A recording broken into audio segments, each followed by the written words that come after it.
Right now, there is a lot of uncertainty and you are spending more time at home than normal. But staying organized, that's still something that you really need to tap into. Professional organizer Helen Austin gives us tips because now being tidy may be more important than ever, so it doesn't add to the stress of your life. Helen, let's talk about this. So many people are staying home right now. Is this a good time or maybe a not so good time to try and get organized? You might be surprised to hear me say this may not be a good time to get organized. It may not be a good time to tackle the really tough spaces, the ones that you've been avoiding for a while.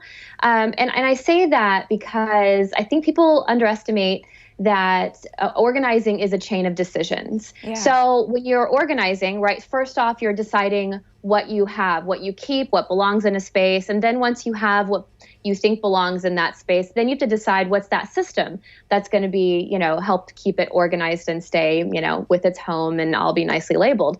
But that's a lot of decisions. Decisions right now are really hard to make. When we're stressed out or we're in crisis, making decisions is difficult. I mean, sometimes like this week, I've been having a hard time deciding between flip-flops and slippers, like these really minor decisions now are hard because we're all stressed out. A lot of things online are saying, this is free time, so you should be productive. But in reality, this is not really traditional free time. We didn't opt into any of this.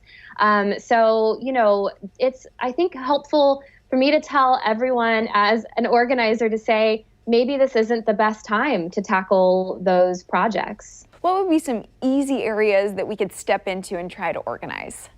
Okay, so think of spaces that are not emotionally loaded. So sentimental stuff might be extra challenging.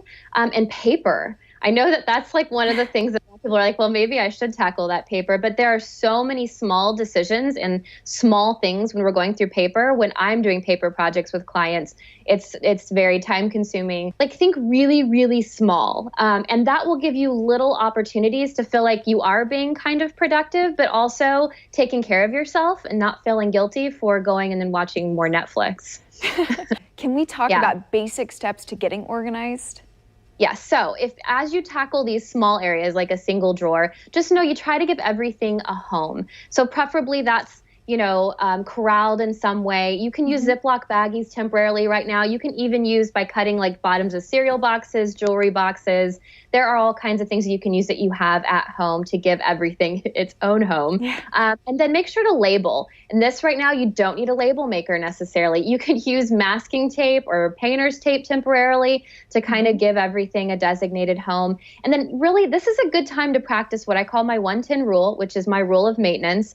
1 minute. If an action takes you a minute or less, just do it then. Like don't wait, don't let it pile up, and then get used to having a 10-minute tidy at the end of the day. That means, or in the morning, whatever your peak time is mentally. So just get into the habit of putting things back and then doing a daily tidy so that you don't have these big projects and so you don't fall behind on your house and feel even more overwhelmed and stressed out. That, well, you're actually going to feel really accomplished for that.